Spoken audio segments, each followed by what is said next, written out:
"That's impossible," I whispered, taking it from her. "Exocore only started operations on this planet 18 months ago." Nyx made a sweeping gesture with one hand, then pointed downward, deep into the planet. "Others, before me?" I asked. She nodded, understanding crossing the species barrier. "How long ago?" She held up both hands, fingers spread, then repeated the gesture many times. "Many decades, centuries." I couldn't be sure, but the implication was clear. Humans had been here before, long before official first contact or corporate mining operations. Nyx reclaimed the badge and returned it carefully to its place of honor. Then she came back and sat closer to me, her eyes studying my face with intense focus. With deliberate slowness, she reached out and touched the side of my head, then hers. The gesture seemed significant, meaningful in a way I couldn't grasp. "I don't understand," I admitted. She repeated the motion, then pointed to the walls, where I now noticed intricate carvings partially hidden behind the hanging fabrics. Moving closer, I saw they depicted Bictal figures, some clearly representations of Nyx's people, and others unmistakably human. In one scene, a human figure stood with hands raised toward a central crystal, while the alien figures gathered around. In another, the same human appeared to be teaching or demonstrating something to a group of the aliens, and in a third, the human and one of the aliens, marked with symbols similar to those on Nyx's armor, stood with hands placed over each other's hearts, just as Nyx had done with me.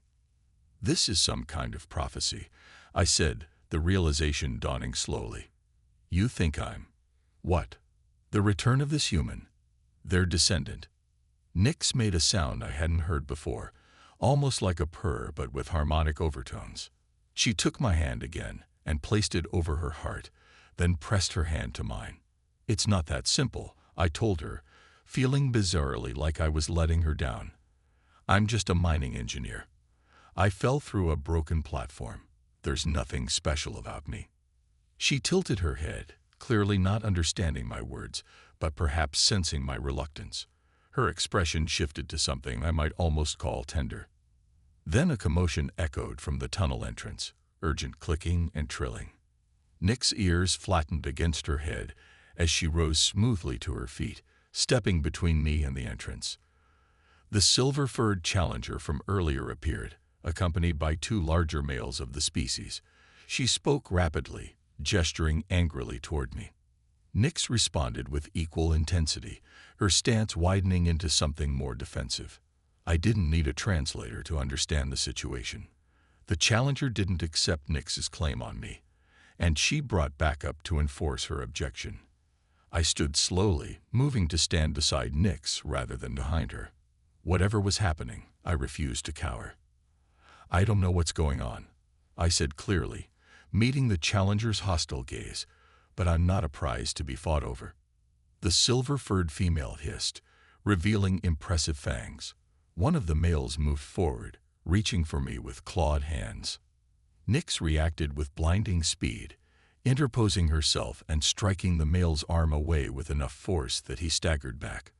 The tension in the room crackled like static electricity. I could feel the situation teetering on the edge of violence. Then a new sound cut through the confrontation, a deep, resonant tone that vibrated through the stone beneath our feet. All the aliens immediately froze, ears swiveling toward the source. An older female entered, her fur streaked with pale gray, her movements deliberate but powerful. She wore more elaborate armor than the others, decorated with glowing crystals and what appeared to be small bones or teeth. Everyone, including Nyx, lowered their heads slightly as she approached. The elder, I guessed, or whatever passed for leadership in their society. She examined me with eyes that seemed to see more than just my physical form, then turned to address the gathered aliens. Her voice carried authority that transcended language barriers. When she finished, the silver-furred challenger looked furious but backed away with her companions. The elder turned to Nyx and spoke more quietly, gesturing toward me occasionally. Nyx responded with what seemed like respectful disagreement, her hand moving to touch the symbol on her armor that matched one in the wall carvings. Finally, the elder approached me directly. She reached up. She was shorter than Nyx, and placed her palm against my forehead. Her touch was cool and dry, and I felt a strange tingling sensation spread from the contact point. "You walk in shadows," she said, her voice heavily accented but understandable. "But light follows." I stared in shock. "You speak English." "Old ones. Taught words. Kept words." Her speech was halting, difficult. "You return. As written." She reached out one clawed hand toward my face. I held my ground, understanding instinctively that flinching would be a mistake. Her touch was surprisingly gentle as she traced the contours of my cheek, my jaw, my brow, as if memorizing my features through touch. Then she did something unexpected. She took my hand in hers and placed it over her heart. I felt its rapid beat through the armor, strong and steady. Next, she placed her hand over my heart, maintaining eye contact the entire time. A clinging gesture. Recognition dawned with absolute certainty. This wasn't just first contact. This was something more primal, more significant. "You think I'm your mate," I said aloud, the absurdity of the situation hitting me all at once. She tilted her head, ears swiveling toward my voice. Her pupils dilated slightly. "Marcus," I said, pointing to myself. "My name is Marcus Chen." She considered this, then pressed one clawed finger to her own chest. "Nyx," she said, the sound resonant and musical, with harmonics my human ears could barely perceive. A ripple of something like excitement passed through the watching crowd. They hadn't expected her to speak, I realized, or at least not in a way I might understand. "Nyx," I repeated, and she made a sound that might have been pleasure or approval. She turned to address her people, her voice rising and falling in complex patterns. I couldn't understand the words, but the meaning seemed clear enough. She was claiming me, explaining me, perhaps defending her decision. One of the others stepped forward, smaller than Nyx, but with more elaborate armor and fur that gleamed almost silver. This one's stance was challenging. Her eyes narrowed as she gestured first at Nyx, then at me, then made a slashing motion with her hand. The message didn't require translation. Not him. Not acceptable. Nyx's response was immediate and fierce, a deep, reverberating growl that seemed to shake the very crystals around us. She stepped partially in front of me, her posture protective and defiant. Great. Less than an hour after falling into this alien underworld, and I was already the cause of tribal politics. The silver-furred challenger hissed something final, then retreated, but her gaze promised this wasn't over. Nyx turned back to me, her expression unreadable to my human perceptions. She gestured for me to follow her, then moved toward one of the tunnels leading away from the chamber. I weighed my options: stay alone in an alien cavern with limited oxygen and no way to call for help, or follow this strange being who seemed determined to claim me as her. What? Mate. Prize. Pet. Forward, not backward. I reminded myself, and fell into step behind her. Nyx led me through a complex network of tunnels, each different from the last. Some were clearly natural formations, while others showed the same deliberate architectural shaping as the first chamber. The bioluminescent crystals appeared throughout, providing enough light that I barely needed my helmet lamps. We emerged into what was clearly a living space, a large cavern divided into sections by crystalline partitions. Fabric hangings woven with luminescent threads decorated the walls, and various items that might have been art or technology were arranged on carved shelves. The floor was covered in soft furs and woven mats. Nyx gestured to a pile of furs in one corner, clearly indicating I should sit. I complied, grateful for the chance to rest. Now that the initial adrenaline was fading, exhaustion was setting in. The fall, the long walk, the bizarre first contact, it was all catching up to me. She brought me something in a shallow stone bowl, a liquid that glowed faintly blue. I hesitated, but she made an insistent gesture, then took a small sip herself to demonstrate it was safe. I took a cautious taste. It was sweet and slightly tangy, with hints of minerals and something like cinnamon. More importantly, it didn't immediately kill me. "Thank you," I said, finishing the drink. Nick sat across from me, watching with unveiled fascination. In this calmer setting, I could study her more carefully. Her movements were precise and elegant, her posture revealing a predator's natural confidence. The fur on her face was finer than on her limbs, almost velvety, emphasizing expressive features that shifted subtly with each thought. She reached forward suddenly and touched my mining suit, her claws tracing the Exocore logo embossed on the chest plate. Her expression changed. Recognition. Concern. "You know this symbol?" I asked, pointing to the logo. Nyx rose and crossed to one of the shelves, returning with something clutched carefully in her hands. She opened them to reveal a metal badge, tarnished with age but unmistakable, an earlier version of the same corporate logo. "That's impossible," I whispered, taking it from her. "Exocore only started operations on this planet 18 months ago." The descent. The emergency lights in my helmet cast eerie red shadows across the fractured rock face. I'd been falling for what felt like minutes but must have been seconds, the mining platform giving way beneath my boots without warning. Now I was trapped, buried under 2 kilometers of alien stone, with nothing but my standard issue exosuit between me and the crushing pressure of Proxima Centauri. "Chen to base. Chen to base. Do you copy?" I tried again, knowing it was useless. The signal couldn't penetrate this much rock, especially with the strange mineral composition that had brought Exocore mining here in the first place. The quantum-resonant ore was worth billions, but apparently it played hell with communications. "My name is Marcus Chen, senior mining engineer for Exocore's deep extraction team." At least that's what my credentials said. In reality, I was the unlucky bastard they sent to scout the dangerous sections after the survey drones mysteriously malfunctioned. I checked my suit diagnostics. Oxygen at 76%, and dropping. Hydraulics intact, but the locator beacon was offline. The fall had damaged the transmitter. I had maybe 16 hours of air, less if I panicked. I wasn't planning to. "Forwards, not backwards," I muttered to myself, the old Martian mining mantra. Sitting still meant death. Movement meant possibility. The cavern around me stretched far beyond my light's reach. The floor sloped gently downward, its surface unnaturally smooth. Not natural at all, I realized. This wasn't a random cave formation. The walls were too symmetric, the ceiling too perfectly arched. Someone, or something, had shaped this tunnel. I followed it for what felt like hours, conserving my suit's power while monitoring my oxygen levels. The tunnel gradually widened until it opened into an enormous chamber. My breath caught. Crystal formations clustered along the walls, pulsing with a soft blue-green bioluminescence that illuminated the space in gentle waves.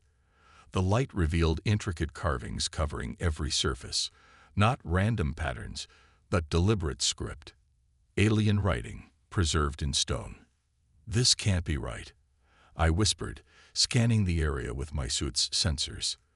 The planetary survey showed no signs of intelligent life. My scanner detected breathable air. Nitrogen-oxygen mix, slightly higher CO2 than Earth standard, but well within tolerance. I hesitated, then slowly disengaged my helmet seals. The air tasted metallic and damp. I drew a cautious breath, then another. My lungs didn't protest. I left the helmet attached but open, preserving my oxygen supply while I explored. The temperature was surprisingly comfortable, warm even. The chamber floor was inlaid with more of the strange crystal, arranged in concentric circles. In the center stood what appeared to be an altar or pedestal carved from a single massive crystal. I approached it carefully, my engineer's curiosity overriding caution. That's when I heard it, a soft clicking sound, followed by a low melodic trill. My hand instinctively went to my plasma cutter, the only weapon-adjacent tool I carried. "Who's there?" I called out, my voice echoing oddly, as if the chamber itself were absorbing certain frequencies. A figure emerged from a hidden alcove, moving with liquid grace. My first thought was cat, but that wasn't right. She, and I instantly knew it was female, stood nearly 7 feet tall, her body covered in short, dense fur that shifted between deep violet and indigo in the crystal light. Her face was decidedly feline, but with a pronounced brow and high cheekbones that gave her an almost regal appearance. Large, expressive ears crowned her head, twitching and rotating independently as she studied me. She wore what appeared to be armor fashioned from polished chitin and crystal, with intricate engravings that matched the wall scripts. Around her waist hung tools or weapons I couldn't identify, all seemingly made from the same chitinous material. But it was her eyes that truly arrested me, vertical pupilled and glowing faintly amber. They held intelligence, wariness, and something else I couldn't name. I stood perfectly still as she circled me, making those same clicking sounds interspersed with musical trills. She was communicating, I realized, but not with me. From other tunnels, more figures emerged, similar in appearance, but with variations in fur color and the designs on their armor. A tribe or clan of some kind, all watching me with the same intense scrutiny. The first one, clearly a leader by the way the others deferred to her, approached until she stood barely an arm's length away. She towered over me, her presence commanding without being threatening. "I'm not who you think I am," I insisted. "This is all a mistake." The elder dropped her hand and stepped back. "No mistakes in deep song," she said cryptically. Then to Nyx, 3 cycles. Prove claim." With that, she departed, leaving me alone with Nyx once more. I sank back onto the furs, my mind reeling. What just happened? What did she mean by 3 cycles? Nyx knelt before me, her expression solemn. She held up 3 fingers, then pointed to a crystal on the wall that pulsed with slow regularity. 3 days, I guessed. 3 days to prove what? She touched my heart again, then hers. To prove we're connected somehow. That I'm this prophesied human. Nyx nodded, seeming pleased that I understood. "And if we can't prove it, what happens then?" She drew one claw across her throat in a universal gesture. "Perfect," I muttered. "Just perfect." Nyx surprised me then. She reached out and took my hand in hers, her expression softening. For the first time, I noticed fine scars crisscrossing her fur, evidence of a hard life. She wasn't just claiming me based on some ancient prophecy. She was protecting me. Without her intervention, the others might have killed me on sight. I squeezed her hand gently, mindful of my comparative fragility. "All right, Nyx," I said quietly. 3 days to figure this out. I guess we're in this together. The tribe. Sleep came easier than I expected. Maybe it was the exhaustion from my fall, or maybe it was the strange comfort of Nyx's presence, but I drifted off on the pile of furs without resistance. I woke to the sound of melodic trilling. Nyx sitting cross-legged nearby, producing complex harmonics that made the crystals in her chamber resonate faintly. She noticed my stirring and stopped, her amber eyes finding mine immediately. "Good morning," I said, sitting up and running a hand through my disheveled hair, "or whatever time it is down here." Nyx tilted her head, then gestured to one of the larger crystals embedded in the wall.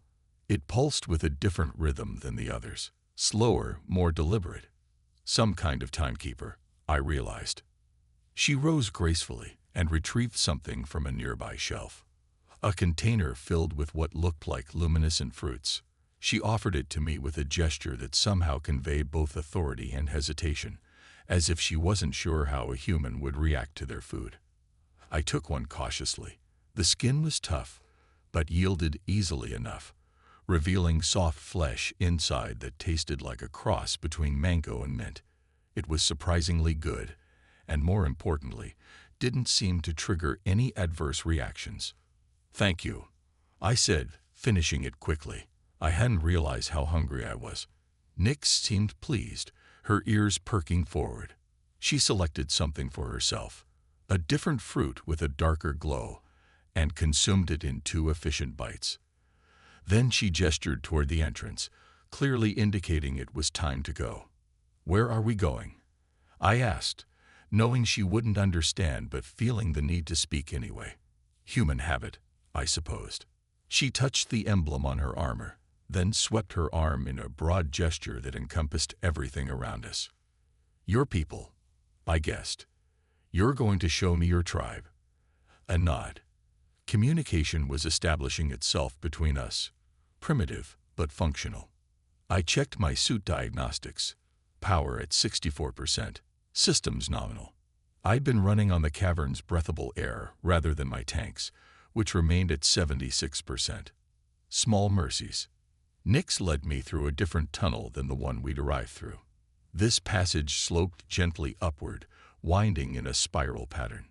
The walls here bore more of the intricate carvings I'd noticed before, but with additional elements, diagrams that appeared almost mathematical, arrays of symbols arranged in patterns too regular to be decorative. "These are calculations," I murmured, pausing to examine one series more closely. "This looks almost like wave propagation formulas." Nyx stopped, watching me with renewed interest. She touched the carving I was studying, then placed her hand against the wall itself, pressing firmly. She made a low, humming sound that gradually increased in pitch. The stone beneath her palm vibrated visibly, and a pattern of light rippled outward through the crystals embedded in the rock face. The effect spread along the tunnel, racing ahead of us like a silent messenger. "Sonic technology," I breathed, understanding dawning. "You communicate through the stone itself. That's how you knew I was here when I fell. You felt the vibrations."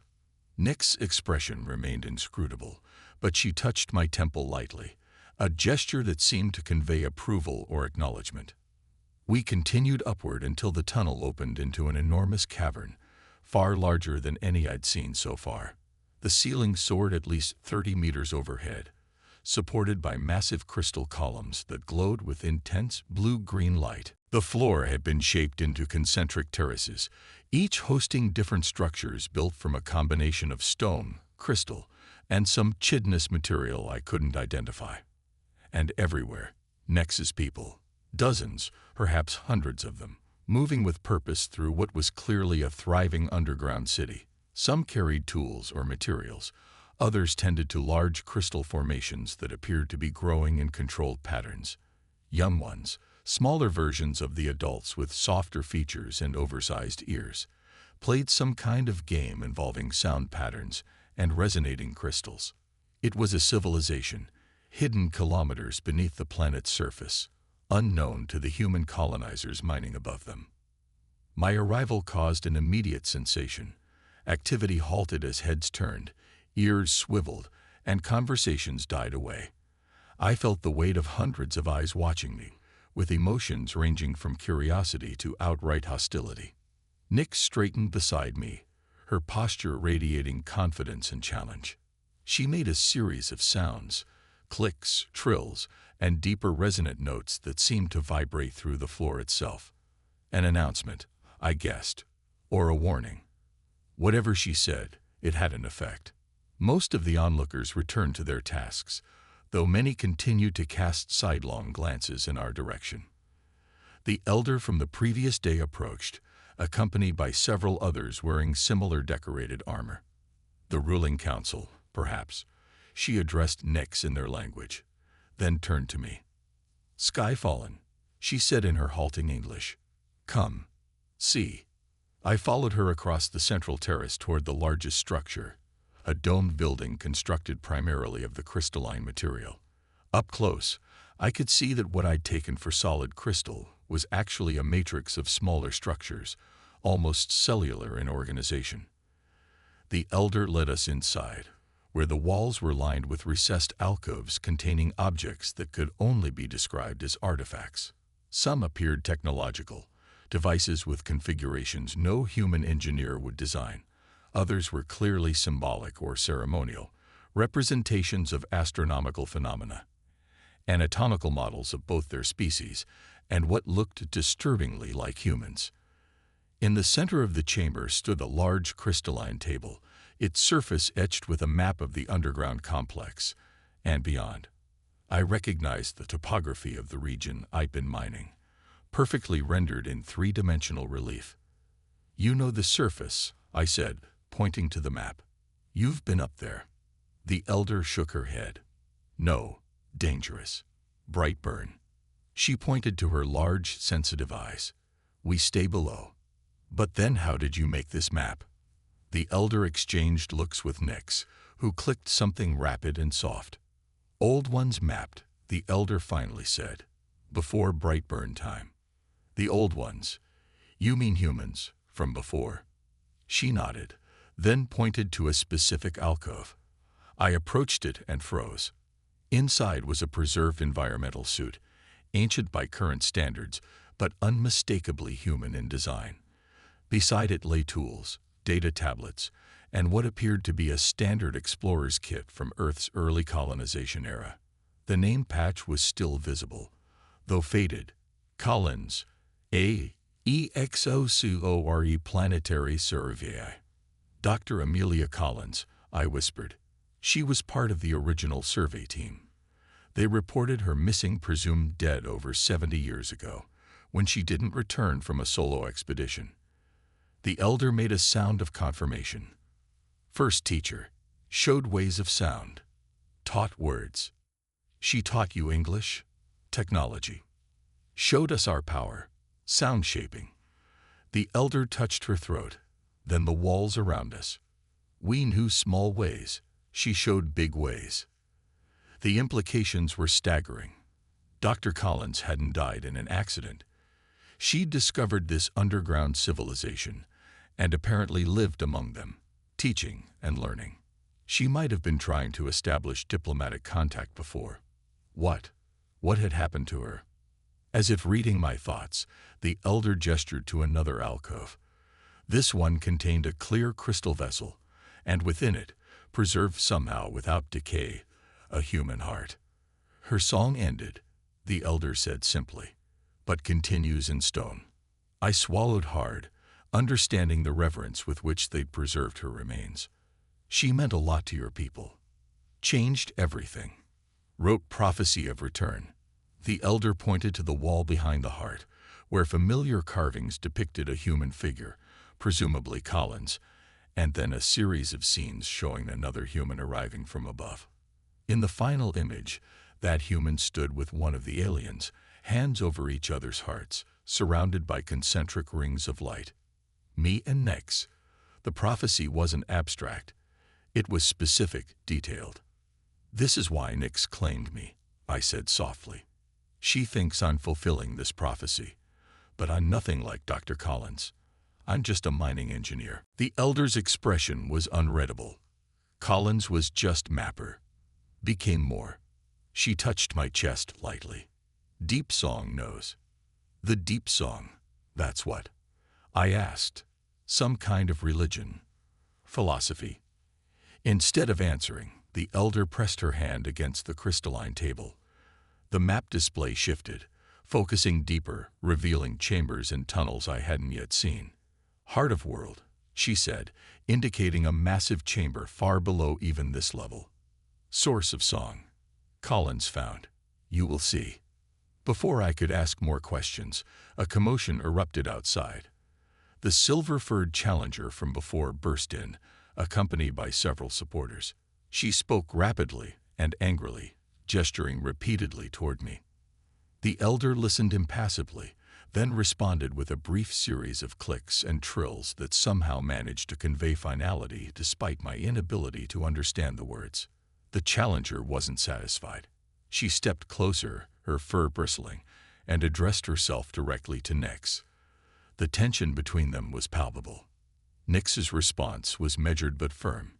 She placed herself partially between me and the challenger, one hand resting on the weapon at her hip. "What's happening?" I asked, directing my question to the elder. "Lyra challenges Nyx's claim," she explained. "Says prophecy false. Says you bring danger. Why would she think that? The elder hesitated. Surface machines dig deeper. Tremors grow. Some believe you lead others here. The ground-penetrating radar. The sonic resonance mapping. Of course, our mining operations would be detectable to a species that communicated through vibrations in stone. They'd interpret our activities as threats, perhaps even deliberate attacks. I didn't know you were here, I said earnestly. None of us did. The company would never authorize mining operations near a sentient species. The elder's expression suggested skepticism. Company dug before. Found things. Left markers. Wait, are you saying Exocore knew? The possibility sent a chill through me. That they found evidence of your people during the initial survey and hid it. The elder didn't respond directly. Instead, she made a gesture and everyone fell silent. 3 cycles, she announced. Challenge accepted. Nyx claims sky fallen as prophesied. Lyra disputes. Ancient law applies. Lyra, the silver-furred challenger, bared her teeth in what might have been satisfaction. Nyx's expression remained neutral, but I felt her tension. What does that mean? I asked quietly. The elder turned to me. Trial of resonance. Nyx and you. Lyra and Chosen. Deep chamber. Sound battle. A battle. I don't even understand how your sonic technology works. The elder's gaze was steady. Then learn. Or die. With that cheerful pronouncement, she departed, taking the council members with her. Lyra lingered just long enough to fix me with a contemptuous glare before following. I turned to Nyx, who watched me with an unreadable expression. We're in trouble, aren't we? I asked. She reached out and touched my temple lightly, then her own. You want to teach me, I realized, like Collins taught your people. Nyx nodded, then made a sweeping gesture that encompassed the artifacts, the map, and the preserved heart. You believe in this prophecy, I said. You really think I'm meant to be here? Her expression softened, and she placed her hand over my heart again, then over her own. The gesture was becoming familiar, almost comforting. All right, I said, making my decision. I'm an engineer. I understand wave propagation, resonant frequencies, harmonic principles. If your technology operates on these fundamentals, I can learn it. I met her gaze directly. Teach me how to fight with sound. For the first time, Nyx's mouth curved in what might have been a smile. She touched my face lightly, then beckoned me to follow. She led me to a smaller chamber adjoining the main hall, this one lined with crystalline instruments of various shapes and sizes. Some resembled musical instruments, flutes, drums, string devices, while others were completely alien in design, with no obvious purpose I could discern. Nyx selected what appeared to be a simple rod of crystal and held it up.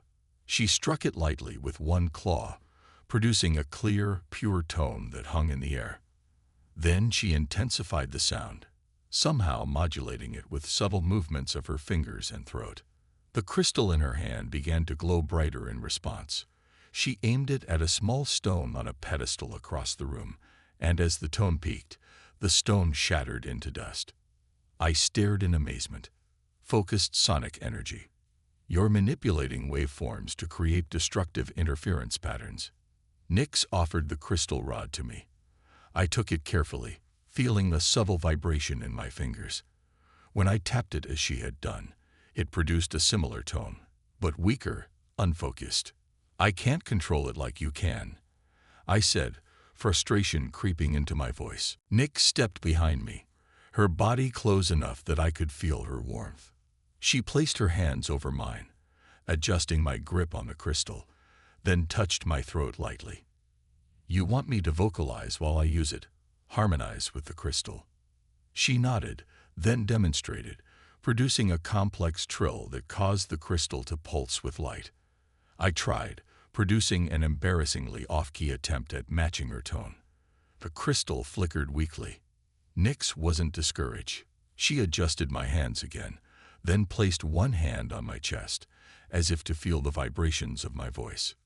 She made the sound again, slower this time, letting me hear each subtle modulation. I tried once more, focusing on the feeling of the crystal in my hands, the vibrations in my chest. This time the tone I produced was clearer, and the crystal responded with a stronger pulse of light. Nick's ears perked forward in approval. For the next several hours, she guided me through basic exercises in sonic manipulation. I was a slow learner by her standards, but the engineer in me was fascinated by the principles at work. This was technology operating on fundamentals I understood: wave propagation, resonance, harmonic reinforcement, but applied with an organic precision no human instrument could match. By the end of the session, I could reliably produce tones that made the crystal respond, though I was nowhere near skilled enough to focus the energy as Nyx had demonstrated. "This is incredible," I told her as we took a brief rest.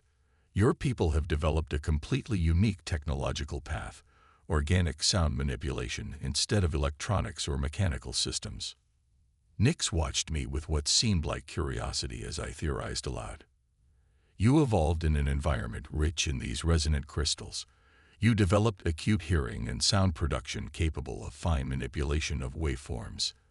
Then Dr. Collins arrived and recognized the potential, helped you refine it into actual technology." I looked around at the instruments lining the walls. "But you still need physical tools to focus the energy for complex applications. The limitation isn't in your ability to produce sound, but in controlling its effects at a distance." Nyx made a gesture of confirmation, then selected another instrument, this one resembling a flattened disc with raised patterns across its surface. She demonstrated how running a claw along different patterns produced different effects in a crystal sample placed nearby, some causing it to vibrate, others to change color or internal structure. "Programming through sound," I marveled. "You're encoding instructions into wave patterns." Our lesson was interrupted by the arrival of a younger member of the tribe, a small female with russet fur who approached Nyx with obvious deference. She spoke rapidly, glancing at me several times.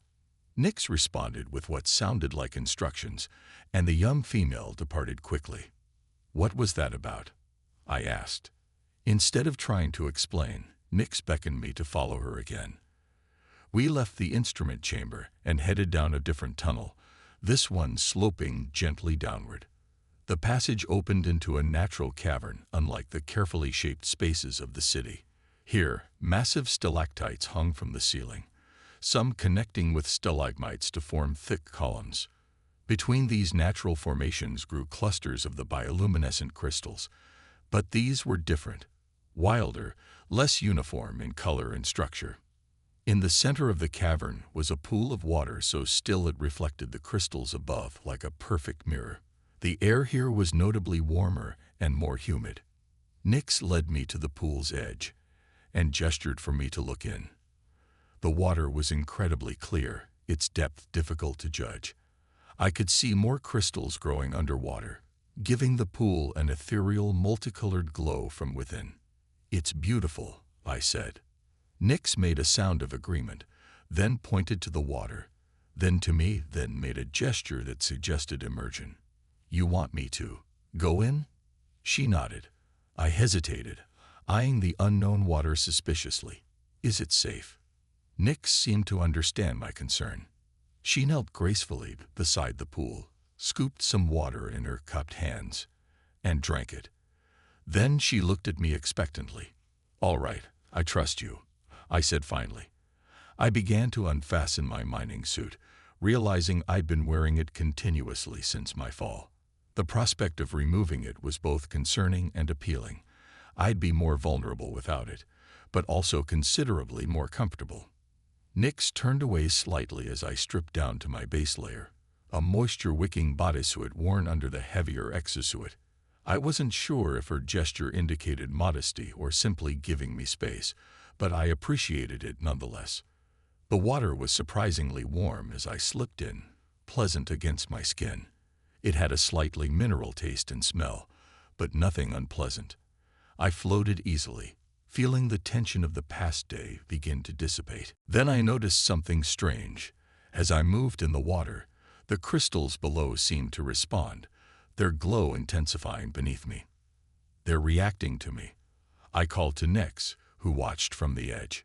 She nodded, then made a sweeping gesture with her arm, followed by touching her ears. I concentrated, listening intently. At first, I heard nothing unusual, just the subtle sounds of water against stone. But as I focused, I began to perceive something else. Not quite a sound, but a sensation, a vibration at the edge of hearing. It seemed to emanate from the crystals themselves, a subtle resonance that responded to my movements. On impulse, I hummed a low note, the same tone Nyx had taught me to produce with the crystal rod. The effect was immediate and startling. The crystals beneath me pulsed brightly, and I felt a peculiar resonance within my own chest, as if the vibration had somehow synchronized with my heartbeat. I tried different tones, watching in fascination as the crystals responded differently to each one. Some frequencies caused them to glow more intensely, others created patterns of light that rippled outward from directly beneath me. "This is incredible," I said to Nyx, who had moved closer to the edge of the pool. "The water acts as a conductor, amplifying the connection between sound and crystal response." She made a sound of approval, then gestured for me to continue. I experimented further, combining tones, changing pitch and volume. Each variation produced different effects in the crystal array below. I began to understand that this wasn't just a physical reaction. There was a pattern, a language of sorts encoded in the relationship between sound and light. After what might have been hours, I reluctantly left the pool, my fingers pruned but my mind racing with new understanding. Nyx offered me a soft, fabric-like material to dry myself, then led me to a small alcove where fresh clothing had been laid out. Not human attire, but garments similar to what I'd seen some of her people wearing, made from a lightweight, surprisingly comfortable fiber. As I changed, I realized Nyx had orchestrated this experience deliberately. It was part of my education in sound manipulation. The pool was a training ground of sorts, a place where the connection between sound and crystal response could be experienced more directly. "You're a good teacher," I told her as we headed back toward the main cavern. "Like Collins was for your people." Nyx made a sound that might have been pleasure or pride, her ears swiveling forward. She touched my temple lightly, a gesture I was beginning to interpret as acknowledgement or approval. When we returned to the central city, the atmosphere had changed. Clusters of aliens watched us pass, their expressions ranging from curious to openly hostile. Word of the challenge had spread, and it was clear not everyone supported Nyx's claim on me. We found the elder waiting at the entrance to Nyx's dwelling. Her expression was grave as she addressed us both. "Trial moves forward," she announced. "Tomorrow, Lyra has chosen partner." I followed her gaze across the terrace, where Lyra stood with a larger male whose dark fur was marked with scars. He wore heavier armor than most and carried what appeared to be a specialized sonic weapon at his side. "A warrior," I guessed. "Her champion." The elder nodded. "Krev, most skilled in battle song. And we have to defeat them both in this sound battle. Or die," the elder confirmed matter-of-factly. "Prophecy tests with blood." With that cheerful reminder, she departed, leaving me and Nyx alone, with the weight of tomorrow's trial hanging over us. "I'm not ready," I said quietly. "I've barely learned the basics." Nyx touched my face, her expression softening. She made a sound I hadn't heard before, gentler, almost melodic, and placed her hand over my heart.